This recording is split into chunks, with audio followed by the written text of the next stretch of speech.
বিসমিল্লাহির রহমানির রহিম। আসসালামু আলাইকুম ওয়া রাহমাতুল্লাহ। আমি এখন কিছু কথা বলবো মাজারের হাকিকত সম্বন্ধে। বাজান আমার ভাইয়ের আমি সংক্ষেপে কিছু কথা বলতেছি। এই যে ইউটিউব ফেসবুকে যা দেখতেছি আমরা, যে মাজার ভেঙ্গে দেওয়া, মাজারি করা, বাজান আমার ভাইয়েরা, আপনারা সবাই একটা জিনিস লক্ষ্য রাখবেন। আপনারা যারা পবিত্র কোরআন শরীফকে বিশ্বাস করেন, তারা শুধু এই পবিত্র কোরআন শরীফটাই দেখেন, যে কোরআন শরীফের সূরা ইউনূস আয়াত নম্বর ৬২, আয়াত নম্বর আল্লাহ কি বলছে?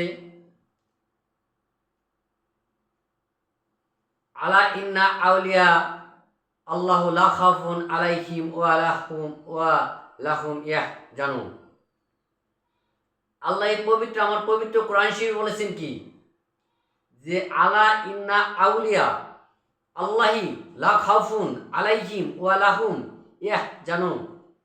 আমার আল্লাহ পবিত্র কোরআন শরীফ বলেছেন, হুঁশিয়ার সাবধান, আমার ওলিদের কোনো ভয় নাই, আমাদের ওলিদের কোনো ডর নাই। বাজান আমার ভাইরা, ওলি আর পিসাব কি এক? কখনো না। যেটা আল্লাহ আমার পবিত্র কোরআন শরীফ বলেছে, ওলি আউলিয়া আর ওলি পিসাব, এটা আলাদা, অনেক ডিফারেন্স। যেমন ৩৬০ জন আউলিয়া আসছেন এই ভারতবর্ষে, এই ভারতবর্ষে ৩৬০ জন আউলিয়া এসে আমাদেরকে ইসলাম ঘোষণা করছেন, এবং কি তারাই প্রচার করছে ইসলাম। এই ভারতবর্ষে ৩৬০ জন আউলিয়া এসে, এই আউলিয়াদের মাজার ভেঙে দেওয়া। আচ্ছা, আউলিয়ারা যখন পৃথিবী ছেড়ে ওপাত করছে, তারা কি করছে? তাদের মাজার তখন পাকা পোস্তা করছে।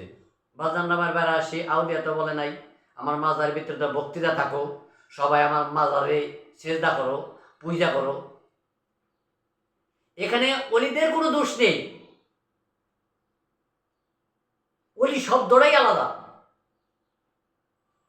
বাজান আমার ভাইয়ের এখনো সময় আছে, অলিদের বিরুদ্ধে না যায়, মাজার ভাঙ্গার বিরুদ্ধে না যায়, যারা নাকি শিরক করে, যারা এগুলো করতেছে তাদের বিরুদ্ধে যান, কোনো সমস্যা নাই। কিন্তু অলিদের বিরুদ্ধে আপনারা কেউ যায়েন না। বাজান আমার ভাইরা, এটাই প্রমাণ। যারা নাকি মাজার ভাঙতেছে, অলিদের বিরুদ্ধে যাইতেছে, তারা মানুষ। যারা নাকি আবার পীর মাশায়েখ মসজিদ মাদ্রাসার বিরুদ্ধে যাইতেছে, তারা কি মানুষ? বাজান আমার ভাইরা, এখনো সুযোগ আছে, সময় আছে, আমরা সঠিক পথে চলি। সবাই ভালো থাকবেন, সুস্থ থাকবেন।